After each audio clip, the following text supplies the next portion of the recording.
Come closer and let the room quiet around you. I am here, not as a far observer, but as the one who counts the breaths you forget to count when worry leans heavy on your chest. I have seen your struggles in the bright hours when you smile with careful edges, and I have seen them in the late watches when the ceiling receives questions meant for me.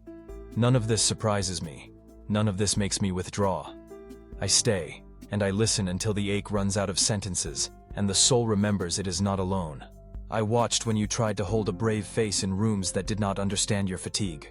I heard the apology you almost spoke for being human, and I answered by placing steadiness in your legs so you would not apologize for needing rest. You measured yourself by deadlines and doors that would not open, by messages unanswered, by the quiet math of disappointments. I measured you by endurance and tenderness, by the kindness you still chose when it would have been easier to close your hands. Do not despise the small faithful acts. They are the scaffolding of your strength. I saw the long commute where your mind rehearsed the future until it frayed. I sat with you in traffic and turned the red lights into invitations, not punishments. I whispered lines of scripture like stitches for a heart pulled thin. You thought the silence of that season meant absence. It did not. Silence became the gentle room where I mended your capacity to hear again, where noise had once crowded compassion from your vocabulary.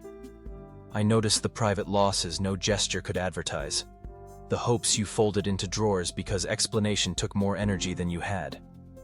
I saw you open that drawer sometimes just to touch the edges of a dream, then close it again, choosing responsibility over romance. Hear me. Your realism is not rebellion. Your realism has been a shelter I am proud to share with you. And within that shelter, I am growing expectation that does not embarrass you or demand a performance you cannot sustain. I have watched the nightly tribunals where your mind gathered witnesses against your worth. You called the past to the stand and let it cross-examine your future. You handed anxiety the gavel. Yet even there, I did not leave. I placed evidence of mercy on the table, an unexpected message, a small provision, a laugh that stayed longer than the joke. And I waited until you noticed that goodness was still fluent in your language. I am patient with your courts. I am constant in my affection. I saw you practice courage without an audience. You returned the shopping cart in a storm, kept your word when no one remembered to thank you, forgave the slight that would have earned applause if you had advertised it. This is how I lead you, not by the noise of spectacle, but by the quiet weight of character.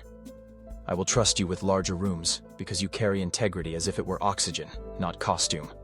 Hold fast. The rooms are on their way at a pace that will protect your heart. I have kept company with your body when it spoke in aches and shadows. I know the story your shoulders tell, how they try to hold continence, how they need permission to lower. I have heard your ribs ask for the long breath, for the kindness of slowing without feeling lazy. Let me tutor you in a different pace. I do not demand a sprint. I invite a walk with me, the kind of walk where questions learn to stop shouting and start conversing, where strength returns without leaking joy. I remember the promise you made in a younger hour, to be good, to be useful, to be the one who could always be counted on. Noble vows have carried you far, but I am asking you to let me edit the part where usefulness became the altar. Your value is not a ledger to balance. It is a gift I bestowed before you had hands to build or fix. Lay down the ledger and receive again what you cannot earn. My delight in you that arrives before achievement and remains after outcomes. I saw you choose honesty over convenience when an easier answer would have secured applause. I saw the tremble in your hands as you pressed send on a truth-telling note, the way your voice softened when you could have sharpened it. You believed the world did not notice, but heaven noticed. And I noticed. And a future you will thank you for becoming the kind of person whose words build rooms instead of breaking chairs. Keep speaking that way. I am weaving favor through sentences you write in sincerity. I have stood at the edge of your calendar and blessed the hours you call unproductive. Those hours taught you to be a person again, not a project. They taught you to see leaves and faces instead of lists. In the slowness, you met me without helmets or scripts, and I met you without an agenda besides presence. This is how we rebuild wonder, not by collecting trophies, but by consenting to be small without being diminished, held without being controlled, loved without being measured. I have watched you make room for others while ignoring the vacancy sign inside your own soul. Hospitality has a way of disguising its fatigue as virtue, and you have been brave in your generosity. Now I am teaching you another bravery: to receive.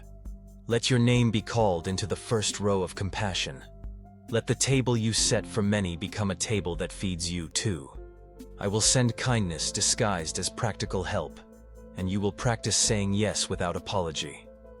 I noticed how grief rearranged the furniture of your life without asking permission. I did not carry you past the room quickly as if embarrassment needed speed. I sat with you until you could walk through without holding your breath. I did not demand the performance of closure. I offered companionship in unfolding. The world times lament with a stopwatch. I measure it by love. You will not be late to joy because you honored sorrow with dignity. I saw you wrestle with decisions that would not settle because fear and wisdom sometimes wear similar coats. I am not angry that you asked for signs. I honor your desire to walk carefully. Receive this mercy. I will light the step, not the stadium. The next faithful action will carry more guidance than 10 hypothetical plans.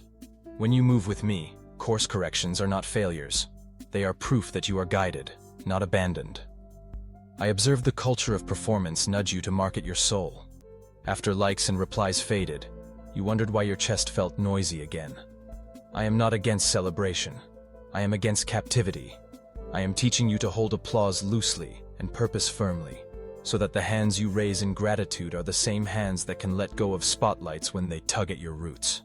I listen to the way you narrate your own story, the parts you skip, the jokes you use to block tears, the sentences that begin with, "I should have."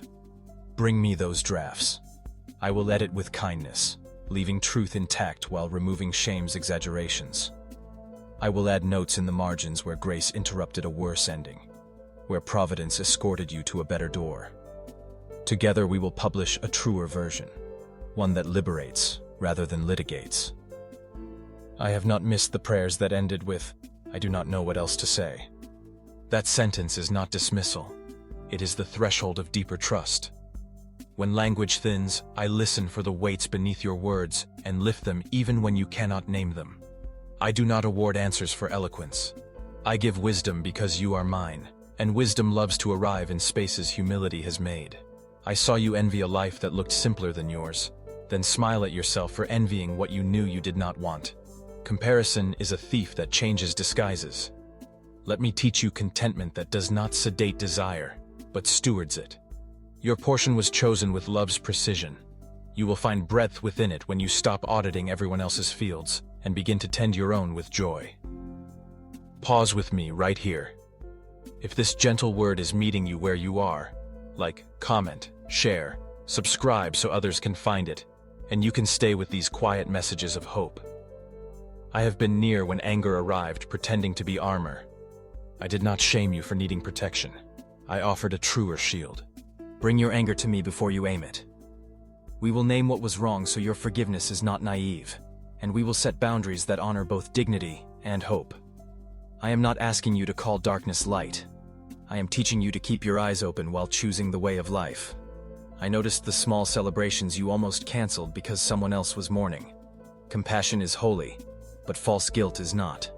Your joy is not a betrayal of another's pain. It can be a shelter where they remember that gladness is possible. Sing softly if the room requires it, but sing. Your voice does not diminish their lament. It invites their future home. I have woven rest into your design, not as a luxury for the fortunate, but as the oxygen of those who are loved.